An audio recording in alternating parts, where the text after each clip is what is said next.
Meus queridos, meus amados irmãos, a graça e a paz do nosso Senhor e Salvador Jesus Cristo, amém? Quero falar aqui neste momento sobre a obra de Deus em nós. Lá em João, no capítulo 6, o versículo 28, fala sobre esta obra de Deus em nós.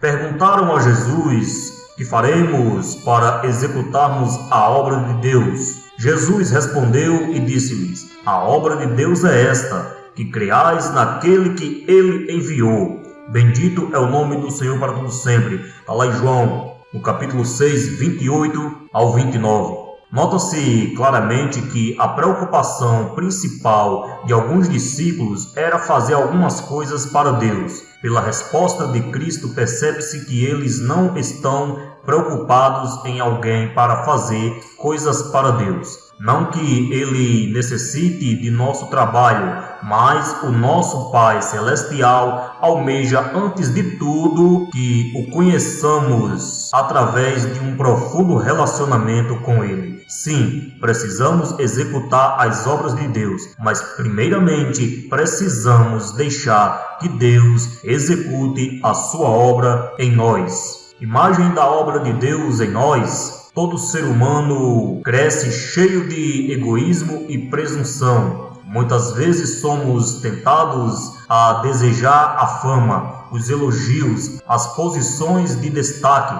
o reconhecimento e etc. Essas coisas só atrapalham o nosso relacionamento com Deus. Esta é a nossa dura cruz que precisamos identificar cada dia em nosso viver. Cristo foi enfático e qualquer que não levar a sua cruz e não vier após mim, não pode ser meu discípulo. Isso está lá em Lucas, no capítulo 14 e 27. A obra de Deus só aparece quando morremos para nossos desejos pessoais, para o nosso eu, para as coisas do velho homem. João Batista compreendeu isto ao dizer: é necessário que ele cresça e que eu diminua. Está lá em João 3,30. Esta é a única condição de frutificação. Cristo disse: na verdade vos digo que, se o grão de trigo caindo na terra não morrer, fica ele só, mas se morrer, dá muito fruto. João 12 e 24. Jesus respondeu à pergunta de seus discípulos desta forma: a obra de Deus é esta, que creais naquele que ele enviou. Crer em Deus é o ponto inicial para conhecê-lo, para ter intimidade com ele. Quando realmente cremos em Deus,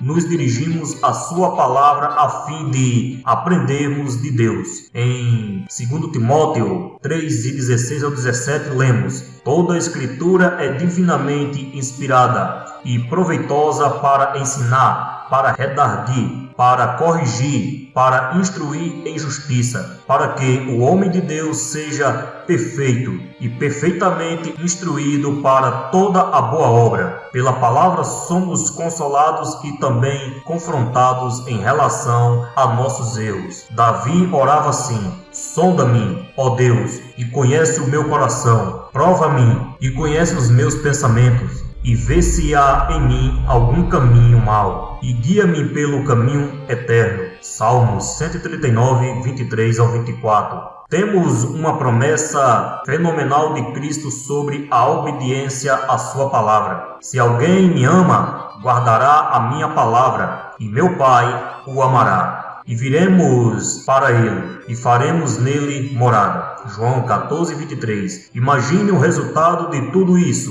Esta é a nossa capacitação. Ao lermos a palavra, descobriremos também nossas necessidades de orar. Em Atos 13 e 4, lemos sobre a vida diária de Barnabé e Paulo. E, servindo eles ao Senhor e jejuando, disse o Espírito Santo: apartai-me a Barnabé e a Saulo para a obra a que os tenho chamado. E assim estes, enviados pelo Espírito Santo, desceram a Seleucia e dali navegaram para Chipre. Cada um tem um chamado, mas a consagração define a nossa preparação para executarmos a obra de Deus. Amém, meus amados? Graça e paz do nosso Senhor e Salvador Jesus Cristo.